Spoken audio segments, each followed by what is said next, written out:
ಶ್ರೀ ಗುರು ಬಸವಲಿಂಗಾಯ ನಮಃ. ಇಂದಿನ ಅಲ್ಲಮ ಪ್ರಭುಗಳ ವಚನ ಹೀಗಿದೆ: ಅಹಂಕಾರವನ್ನೇ ಮರೆತು ದೇಹ ಗುಣಗಳನ್ನೇ ಜರೆದು ಇಹಪರವು ತಾನೆಂದರಿದ ಕಾರಣ ಸೋಹಂಭಾವ ಸ್ಥಿರವಾಯಿತು.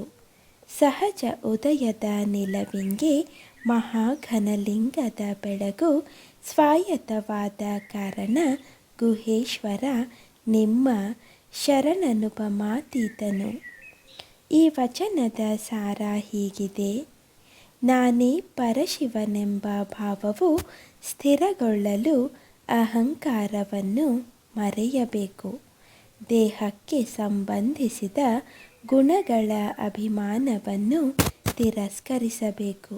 ಹಾಗೆಯೇ ಇಹ ಮತ್ತು ಪರಗಳಲ್ಲಿ ವ್ಯಾಪಿಸಿದ ಪರವಸ್ತುವು ತಾನೆಂದರಿಯಬೇಕು.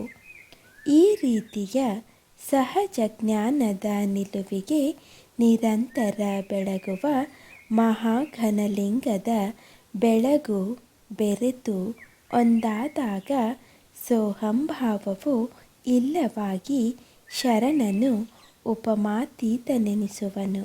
ಅಂದರೆ ಅವನು ಬಚ್ಚಬರಿಯ ಬೆಳಗಾಗಿ ನಿಲ್ಲುವನೆಂಬ ಭಾವ ಇಲ್ಲಿದೆ. ಶರಣಾರ್ಥಿಗಳು.